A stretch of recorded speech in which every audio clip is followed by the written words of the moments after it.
today we got the game that saved LeBron's legacy. If you're new to the channel and haven't hit that subscribe button, make sure you hit that subscribe button. We're on the road to 1,300 subs. We're almost there. We're almost halfway there. We're 3 more away from being halfway there. So hit that subscribe button. I really appreciate that.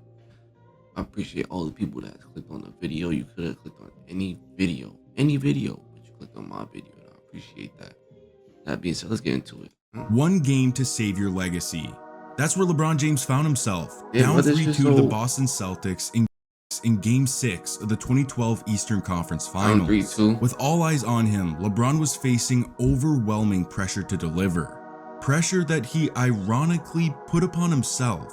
After painful losses to the Celtics during his time in Cleveland, LeBron skipped town to join Dwyane Wade and Chris Bosh down in South Beach. Like some people, like the thing that I hate about like old people when they complain about, oh, he couldn't build it in Cleveland. Nigga, who wants to go to Cleveland, nigga?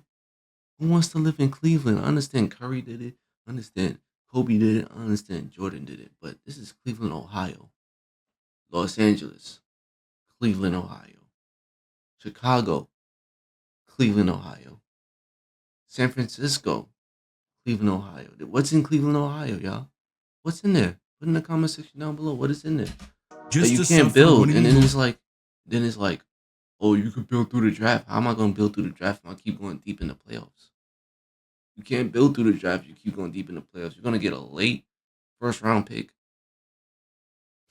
and for those late first round picks to be good is slim to none. Like, let's be honest. Like, even in this season itself, what late first round picks have you heard this year? The most we talked about is Bronny. That's it. And if he wasn't LeBron James, would we really be talking about him for real? No. No. Most embarrassing meltdowns in NBA Finals history. 8 years in and still without a championship, LeBron's career reached a boiling point, leading to a career-defining Game 6 in Boston. Win and live another day, or lose and be crucified by the basketball world. Have your legacy tarnished and forever be known as the guy who couldn't show up when it mattered most. LeBron had one game to save his legacy. Not being able to. I played in Boston so many times. I didn't even know that the NBA used to beat it. That's crazy.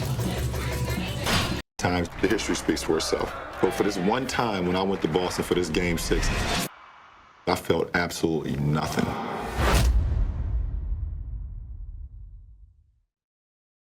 It's usually an ad that Entering pops up. TD Garden on June 7th, 2012, LeBron was walking into a building he'd become all too familiar with. It was 2008, Game 7 between the Cavaliers and Celtics with a ticket to the Eastern Conference Finals on the line. The one-man army and LeBron James up against Boston's LeBron newly versus formed Boston behemoth battles is of a crazy. Big Three. Yet the kid nearly did the impossible.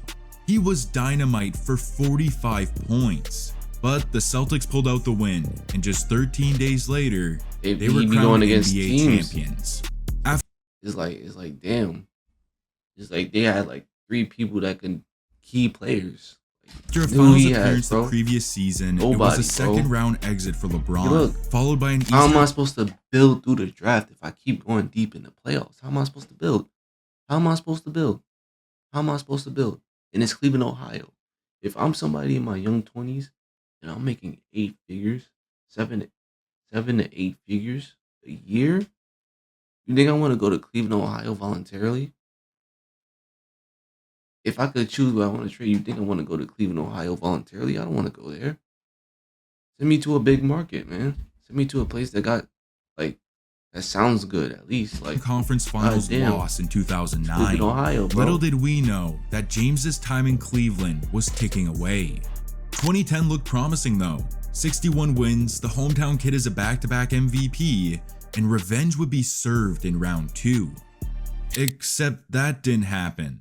As the Lost 4 again. seed, the Celtics pulled off the massive upset over the number 1 seeded Cavs, as LeBron suffered another dreadful loss on the parquet floor in Boston. Now 7 years deep without a championship, criticism surrounding the chosen one began to surface. The media believed he quit on his team, gave up, was checked out for the back half of that series due to his looming free agency. Whether that's true or not, one thing was for sure. That loss in Boston had a far greater impact than anyone could have imagined. Who he had? Ilgauskas? Ilgauskas? The answer to the question everybody wants to know. LeBron, what's your decision? In this fall, man, this is very tough. In this fall, I'm going to take my talents to South Beach and join the Miami Heat. Miami Heat. That was the conclusion you woke up with this morning. That was the conclusion I woke up with this morning. It was a decision that set the NBA world ablaze. Oh, God. The back-to-back MVP and arguably best player in the world leaving his hometown team to form a big three down in Miami. It was baffling. And just 2 days later, like the he was first time- on stage with Dwyane That's like the first time this man has a team. Wade and Chris First Bosh time. prematurely celebrating championships together as LeBron claims they'll win not one, not two, not three, not four, not five, not six, not seven titles as a trio. The entire spectacle rubbed everyone outside of Miami the wrong way. Yeah, it did. Especially in Cleveland. It was seen as weak, disrespectful, and downright unforgivable by the majority of fans. The hate towards LeBron had reached an all-time high. But the man got what he wanted. Success. The Heat won 58 games in their first season together, cruised past the 76ers in round 1, and round 2 offered him revenge. It was LeBron versus the Celtics just as it was a year ago, but this time, he had backup. Miami beat up on Boston to get up 3-1 in the series, and in the final moments of Game 5, Bron got his get back. Wade, James for the lead. So many good battles in Miami, bro. I'm telling you, so many good battles. That might be the dagger. The Celtics are necessarily a steal. One devastating turnover for Boston after another. It was a LeBron explosion, capped off by a two-handed dagger through the heart of Boston as he finally beats the Celtics. Miami would go on to manhandle the Bulls in 5 in the Eastern Conference Finals, and they seemed destined to win a championship. This is the year they lost to only team the Mavericks. Was Dallas. They lost. They lost to An these niggas. unlikely playoff run capped off by Dallas upsetting LeBron James, Dwyane Wade, and the favored Miami Heat. A stunning ending to one of the more compelling seasons in NBA history. That was LeBron bad. collapsed. In the 2011 finals, the man was a shell of himself. He lacked aggression and focus, he couldn't deliver in the clutch, and flat out choked in the most pivotal game of the series. Or the entirety of the series for that matter. With a chance. Damn, Game 4 was the worst. He was still putting up crazy. Damn, never mind. Never mind. He was really getting fucked up. But it's like, nigga, 24, 9, and 5. Come on. Somebody else got to do something at that point. Game 2, 28 and 4, 5 turnovers. Crazy. This is unacceptable, unacceptable. I could live with it because you got a triple-double. Unacceptable. That's crazy. To prove his doubters wrong, LeBron's performance only fueled the narrative that he wasn't a winning player. The weight of that season, from the decision to the hate to the expectations of winning the title, seemingly caught up to him. And as a result, his legacy took a That's me, driving through the country. If anything New messed vacation up home, or newly people expanded can business. I mad know at what his you're legacy thinking. for is This that only this- happens in that dreams. series, bro, Actually, it messed happened up, for me 'cause with if you help from wanted- the Wells Fargo you probably Premier wouldn't even team. be talking Ready to about- meet the dream team? probably You wouldn't can be with even Wells having a Fargo. debate. Probably Life would've is been- rarely lived It probably would have straight went to and a narrow. three-peat. No cap. Introducing the BF Goodrich G-Force Phenom, our latest ultra-high performance tire.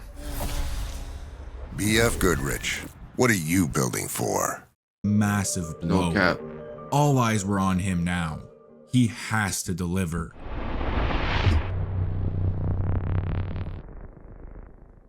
Entering a lockout-shortened season, LeBron responded to all the noise by winning his third MVP in 4 years. The dude was a killer, but of course, the pressure was on him to win a title, not another MVP.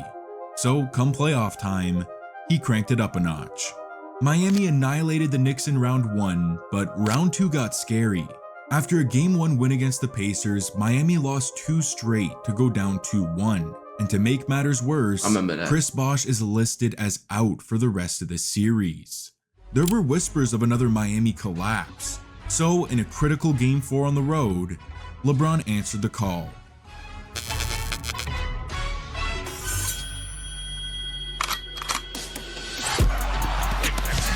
James, Hibbert waiting, and one for LeBron. And one.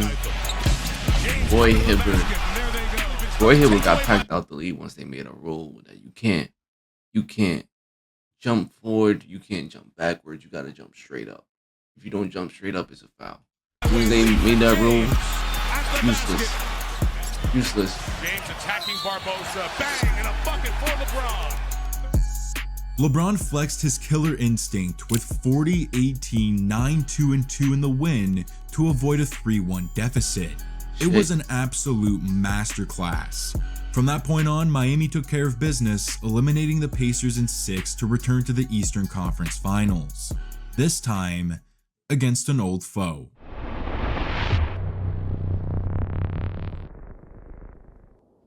For the 4th time in his career, LeBron was facing the Boston Celtics in the postseason. This time around, the pressure of the world was on James to deliver and get his team back to the NBA Finals. And he quickly showed that he was built for the challenge.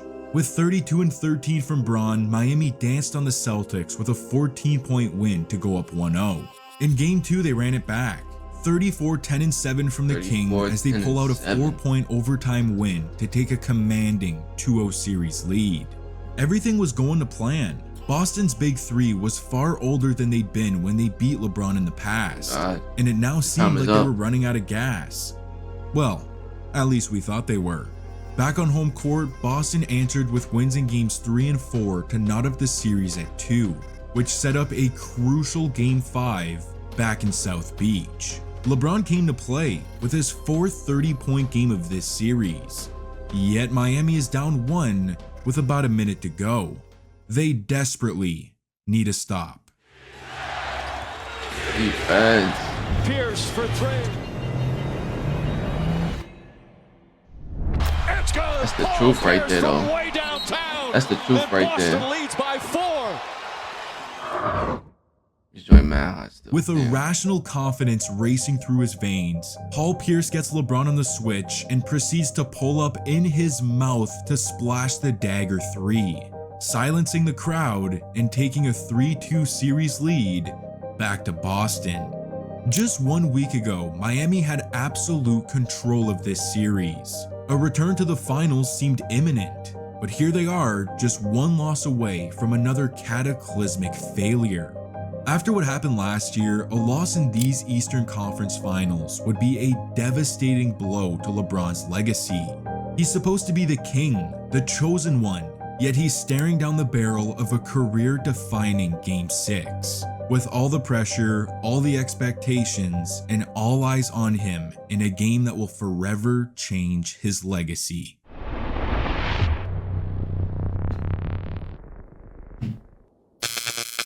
The Bush Guide, cold and smooth survival skills. My watch is broken. You could tell time by measuring the sun's... Headed into Game 6 back in Boston, LeBron was faced with the demons of his past. Another elimination game on that ever-familiar parquet floor with absolutely everything on the line. And by the emotionless look on his face, you knew he was about to unleash the beast. 29% from downtown. James blows past and throws it down, and the Heat quickly with a 4-point lead. That's one way to set the tone, a vicious tomahawk slam, and LeBron has his first points of the game.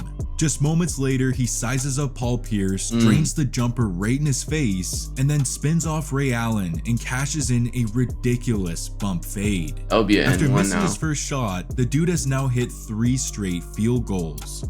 But the engine was just getting warmed up. At the 3:18 mark, he turns on the burners, flying past everyone in transition as he swirls in a backhanded scoop through contact for the and one. The very next possession, he drills a right wing 3 to put Miami up 10, as he's yet to show any emotion whatsoever. Moments later, he gets the ball on the left block, spins, pump fakes, and laces the leaner around 3 Celtic defenders for his 6th straight field goal. Holy fuck. It was the end of the first quarter, and Bron damn near outscored Boston on his own.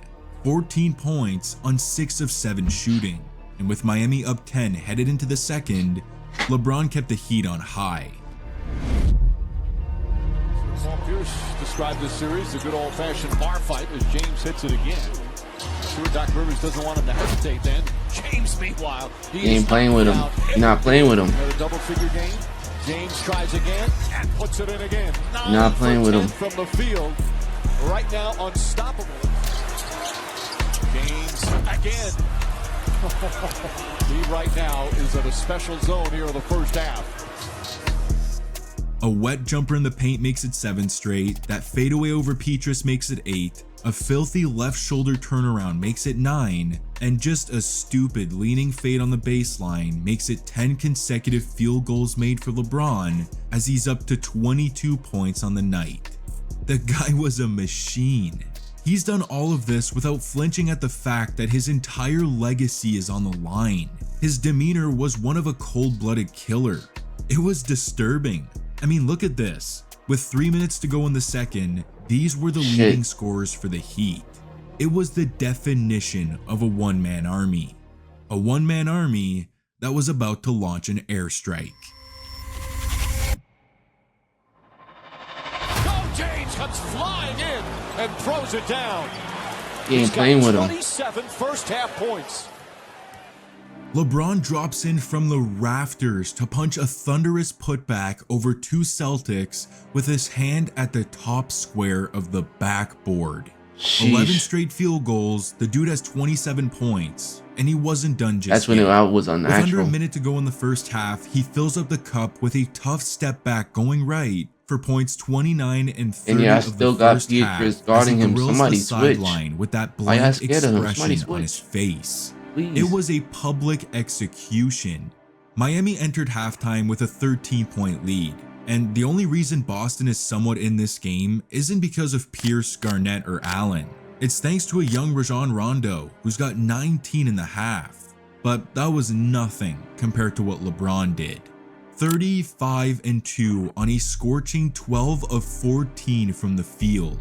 Plus, his efficiency isn't solely off bully ball and easy buckets around the rim. This is coming off of an array of difficult jumpers and elite touch around the cup. LeBron's greatness was on full display, and after playing the entirety of the first half, he planned to do the same in the second. There's nothing to handle. I mean, for us, it's win or go home, so, you know, I plan on playing the whole second half.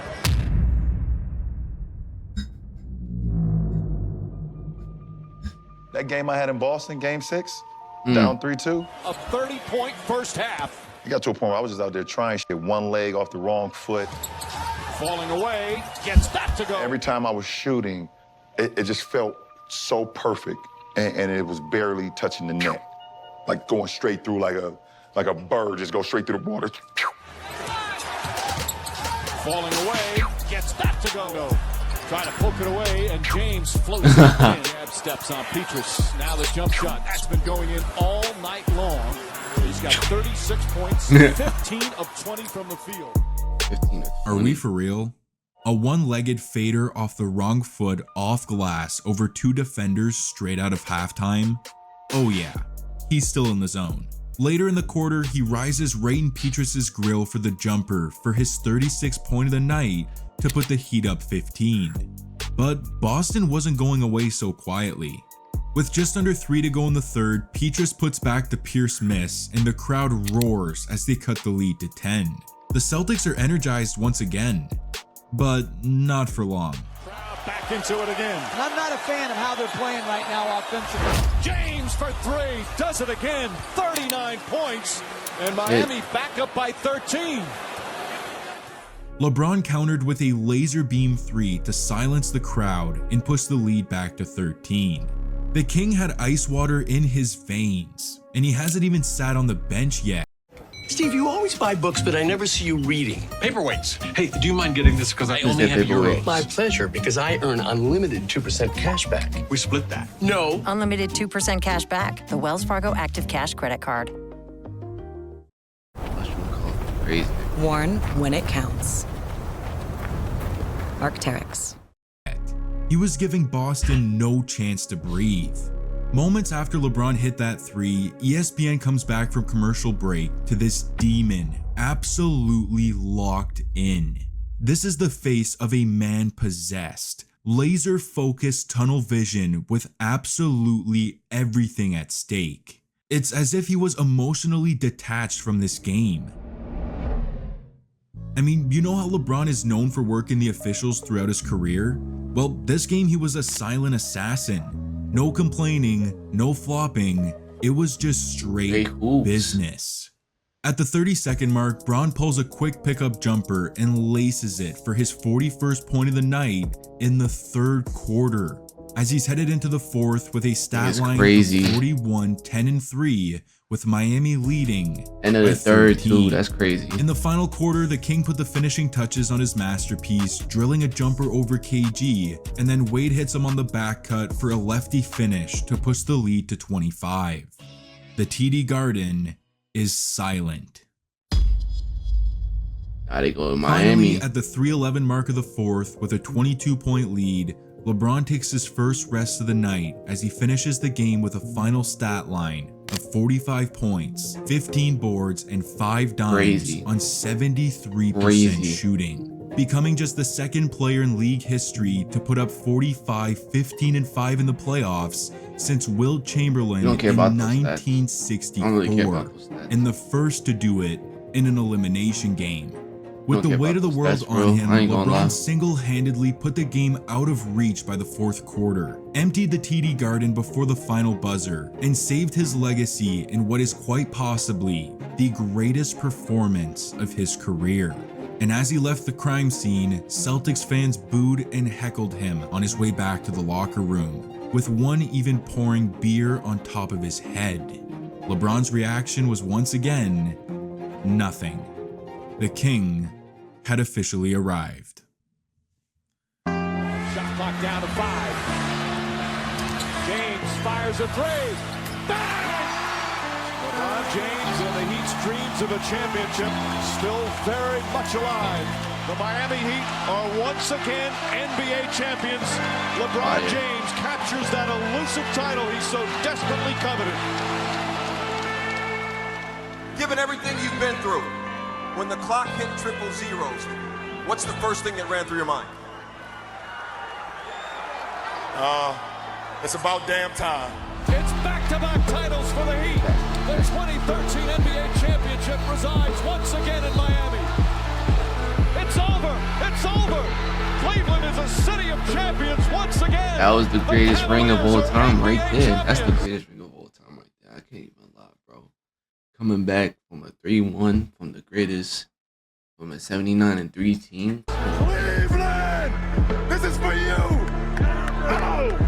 This historic 2020 NBA championship belongs to the Los Angeles Lakers. LeBron James, a shot at history. LeBron stands alone.